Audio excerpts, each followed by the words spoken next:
Welcome to the 10th episode of Savikalt Sanchar, our monthly webinar where we aim to cover everything health and wellness. Today we are honored to be joined by Dr. Sushma Bhatnagar.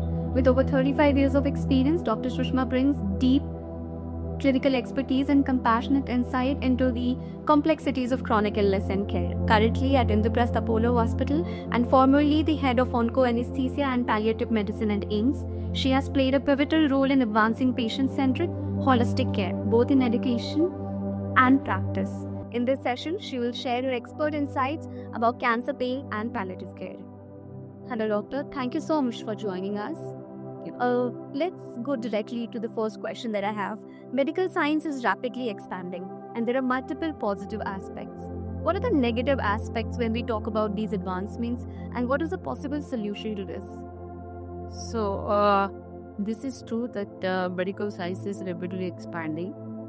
There are a lot of positive aspects which we see in our day-to-day practice. For example, now, once upon a time, cancer was incurable. Now, many cancers are curable, and many cancers, those are not curable. They survive but patients survive for a long time. The negative aspect of this technological advancement is that in the rapidly changing medical science, we have concentrated all our efforts in diagnosis and treatment, but where treatment is not possible, in many of the diseases, treatment is not possible. And when treatment is not possible and the disease is reaching to an extent where whatever treatment we are giving, it is compromising the quality of life of the person. Then also, if you will keep treating the person and not giving him realistic expectation towards the end, I think that becomes a very big aspect. Another example I will give that there are a lot of good antibiotics nowadays, a lot of broad spectrum antibiotics, and many antibiotics have come. We keep treating infections, but you know what we have created? We have created the hub of drug-resistant flora. Now, in these days, there are many instances. There have many times this happens that not a single antibiotic is working and patient is unnecessarily suffering. So, creating drug-resistant flora, not looking after the actually dignified end to the patient, and not considering the quality of life of person. Because when quantity of life is important, quality of life is equally important. So we should concentrate on quantity of life. Definitely patients will survive as long as possible. But when we are taking and when we are seeing that extending survival will not be possible, or extending survival will be at the cost of quality of life, I think we should concentrate completely on dignified end to the person. Totally agree, ma'am. This brings me to the next question, that how can the integration of palliative care help the organization, the staff, the caregivers, and the patients, of course, and how is it different for cancer patients? When we talk about palliative care, it is definitely different for other patients. How is it different for the cancer patients? Okay, so this is again a very in continuation, very good question. First of all, we have to understand that what exactly the palliative care is. Actually, palliative care is a care which we provide to a person who is suffering with end-stage disease. It is not only cancer, it is just end-stage heart disease or end-stage pulmonary or end-stage lung disease. All these patients, when they are reaching in at the advanced stage of the disease, definitely they are getting treatment, but treatment is sometimes it is not working, and person is getting a lot of side effects, lot of symptoms. So palliative care provides a holistic care where we are going to take care of a person in as far as the physical symptoms are concerned. For example, excruciating pain in cancer patient. I think this is a very pathetic figure that in India less than 4% patients they are waiting cancer pain management. So many cancer hospitals we have started. So many cancer, all sorts of cancer chemotherapy or cancer therapy is available in our country. But the basic thing which a patient is suffering is big cancer pain. And cancer pain in they are not giving complete or adequate treatment to the person. And when person is in pain, they can't think, they can't do anything. They just want to Sometimes they say that I don't want to live in this world. I just want to commit suicide. So it is important to take care of these symptoms. So palliative care will provide some good symptom management. Palliative care provide good psychological counseling, giving them realistic hope and honest information. So I know that all doctors, they are giving honest information, but we have to keep giving realistic hope. Hope has a wide spectrum. When patient is being diagnosed with any disease which is not going to be cured or incurable disease, initially patient will hope that he will be cured. We should do as much as possible for cure. When the disease modifying treatment is decreasing and patient is not getting cured, then it is definitely important that you should get hope that you will not have pain, you will not have symptoms. We are going to take care of this. And when further advancement has happened, then definitely we should start giving hope that we will do our best to give you dignified end, or your end will be very, very comfortable and without any symptoms. And so, want to emphasize on this: how does the integration of palliative care also help? How is it also helpful for the organization and the caregivers? Of course. So this is again a very, very important thing, that we think that integration or presence of palliative care is going to help only patient. It is not like this. A patient who is in the hospital and patient is requiring end stage disease care, the staff is also getting benefited if we will integrate palliative care, because many a time I have seen in ICU, almost it is now evidence based that almost 50 to 20% of patient we are keeping in ICU, they are in ICU, but the whole staff, everybody knows that this patient cannot be curable, this patient will not come out, and we keep giving them ventilatory support, we keep giving them vasopressin. So we are at somewhere we are not satisfied, we are accused that we are not doing right thing with it. Second thing, with the organization, this is very important. Most of the time you must have heard that ICU bed is not available, ICU bed. So patient is not getting ICU bed because it is not available, because we have filled our ICU. Almost 20 to 25% of our beds are filled with those patients, those who are not going to have any, we are not doing any appropriate treatment, and the treatment which you are giving is not going to be futile. So it is important that all such patients, those who are unnecessary in ICU, rather, I'm not saying that just by keeping outside ICU, rather they are healthy, because at the end everybody wants to end their life with their loved ones, and by keeping them in ICU, we are keeping away from their loved ones. They are just coming for 10 minutes or 15 minutes in the break, they are coming, they're just going out, they don't know what is happening or what's this, my loved one is suffering. So it is important that when end is near, when we prognosticate and we see that end is maybe it's better a few weeks or few days or few months, I think it is always better to keep the patient recovered by keeping their goods, by giving them good symptom management. Rather, what we are doing, we are keeping them in ICU. So ICU beds are full. So organization is not getting benefited. And if we use principles of medical ethics, we are not doing right. Because the fourth principle of medical ethics says that we should utilize our resources judiciously. And all over the country, resources are an important aspect in medical care. And when we are keeping our patients in unnecessary ICU, we are depriving a patient who can be cured because our ICU beds are full. So we have to utilize our resources judiciously. Agreed, ma'am. It's actually an issue that we all come across, that a patient wants to get admitted, but all the beds are already occupied. It does create a lot of chaos in the hospital as well. The next question, ma'am, that I want to ask is that cancer pain can be complex, and we might often progresses through different stages while the disease advances. Could you walk us through how the pain changes across these stages and how treatment approaches also evolve accordingly? Like first stage, second stage, how it's evolving. So this is also, I want to say a lot of things in this, because in cancer, usually we think that when the cancer will be advanced, that time we will be there, but it is not like this. Sometimes patient present with pain, and so there is a certain percentage of very few percentage of patients they present straight away in pain in the initial stage. During the treatment, for example, if patient is getting chemotherapy or radiotherapy, they are make pain because of the side effects of radiotherapy and chemotherapy. Sometimes patient is in the advanced stage, they have, sometimes patient is disease free.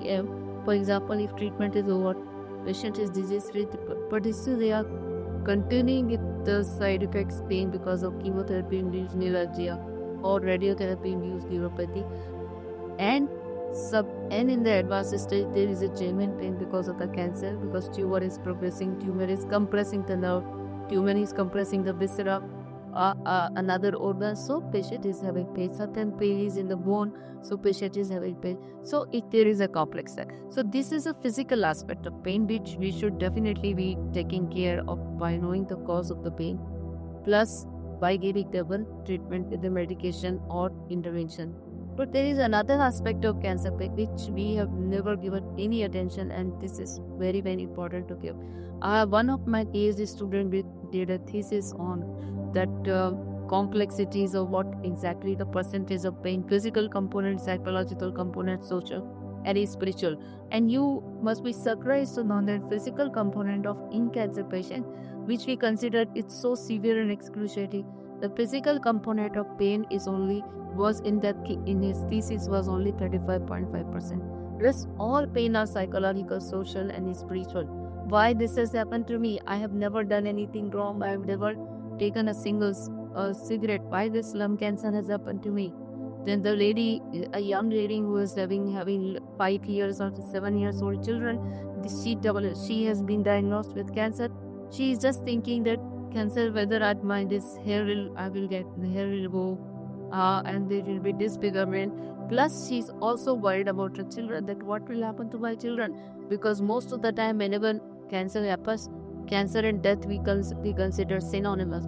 Cancer and pain we consider synonymous. So we start thinking that I'm going to have pain, I'm going to die. So all these things, there is a need that all the oncologists or a physician, those who are treating all these chronic diseases, they have to explain right from the beginning that what will be the disease trajectory and how it will go. And in every step, there will be a lot of questions from the patient, and they should be able to answer it properly, and by giving them holistic care, that is psychological, social, spiritual and physical.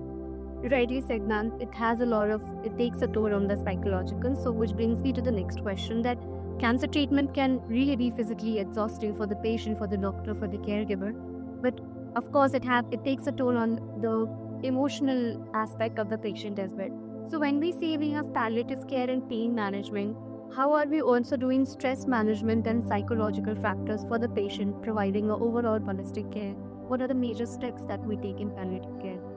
So in palliative care, there is a good amount of teaching and training on psychological aspect of the care.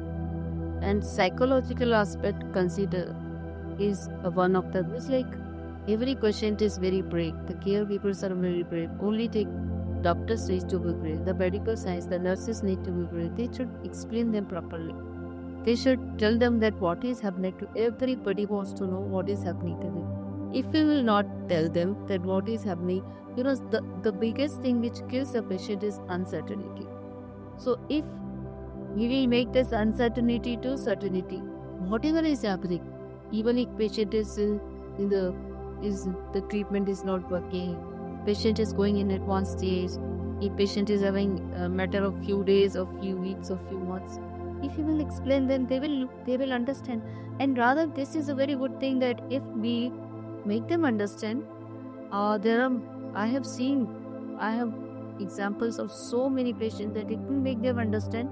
They feel very brave, and they want to finish their all unfinished business, because there are so many unfinished days in our life, and they just want to finish. They understand that my disease has progressed, working chemo radiotherapy is not working, and doctor is giving me pain management. I am pain free. I can do my work, and they want to finish their work. So it is important to look after all systems. Rightly said, ma'am. Ma'am, many patients and families assume that palliative care is only for end-of-life situation. But, could you clarify the role in cancer treatment, how early integration can also benefit? Or is it only for end-of-life? No. This is again a very big myth which we have to remove. from all over country and all over India that everybody thinks that palliative care is end of life care. Imagine if patient is dying, patient is gasping, and you will say, go to the palliative care team, that they will start thinking that, oh, I'm going to die, that's why they're sending me to palliative care.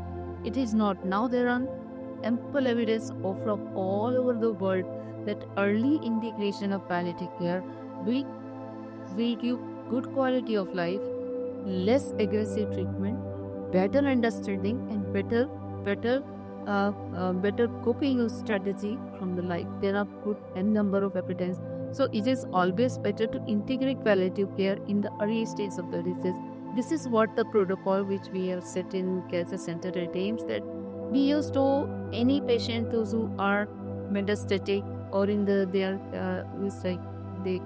oncologist start thinking that now chemotherapy, radiotherapy is not going to work. Patient has been metastasized, or even if they are getting treatment, and they think that I should involve palliative care team. They used to involve. After involving palliative care team, their major thing that yes, my palliative care team will explain, they will prognosticate, they will explain about the disease, they will take care of other aspects, and I can concentrate on care. On as the disease may progress, even the patient will start thinking that I'm treated by two doctors. One is my oncologist, one is palliative care physician. So he will develop confidence that these two doctors are treating me. So they will not think that when I'm going to die, that time they are going to send me to palliative care physician. So it is always better to integrate, to start the concept of palliative care, start palliative care physician integration as early as possible in the trajectory of the disease, so that patient will gain confidence that these two or three doctors are my doctors and they are going to take care of me as best as possible. It is really very important, and now a lot of hospitals have started having palliative centers. Earlier, it wasn't there. Ma'am, one question. Given that Delhi has high pollution risk and there are a lot of environmental factors like the poor AQI that we have in Delhi, do you think that this has some impact in increasing the risk of anyone developing cancer here in the city? I can't say this that there are no clear-cut figure I have right now, but definitely this is going to make life miserable after 5-10 years. Means we always, whenever we go for morning walk, we always say that we already decreased our life 5 years, because after going in the pollution every day we are walking. So we know that pollution is going to harm our lungs. Pollution is going to harm our body. So it is going to harm, and how much it will harm and whom this will harm, it's really not possible to say right. Understood. Ma'am, do age and sex play an important role or play any role when it comes to the amount of pain that a person experiences when they have cancer? And can this be managed? Is it managed differently in men and women, or in younger patients or elder patients? How is it different? No, there is no difference in the gender wise. There is no difference age wise. Pain is a big subjective phenomenon. I have seen children, they cope up pain very well. They are big, they remain comfortable with the mildest of analgesics, and they play. They divert a lot. Children divert a lot, and diversion takes a huge. Diversion therapy is a good plus therapy for the children. Similarly, female, those who keep working, those who keep them engaged in other activities, they are not always worried about uncertainties. I think they cope up well. So it is not. We can't say that in female perception of pain is more, or in male perception of pain is less. It is not. I have seen many females. They are doing every day their daily activities. They are working. They are taking care of children with the mildest of analgesics, and they are coping up well. And I have seen many men also, they are coping well, but many men and many females, they don't cope up well. So I don't think right now there are a lot of papers on this that the threshold of pain is in amongst female is less and amongst men is more. But I have in my experience, I think it is totally depend on person to person. that how they are under, and the pain, in the pain, the biggest thing which will help is making them understand that why pain is there. If you will not tell them that why pain is there, they are going to remain uncertain and they are going to run around. They will go from doctor to doctor until the time they will not get answer that why they are having pain. Right, everyone has a very different coping mechanism, and the doctors play a very important role in explaining to the patient why the pain is happening. Thank you so much, ma'am. It has been a very informative session, and I hope our audience has also had gained a lot of insights on how cancer pain is different and understanding palliative care as well. Thank you so much, ma'am. Thank you. Thank you. Thank you to each and everyone for joining us today on our 10th episode of Savikat Sanchar.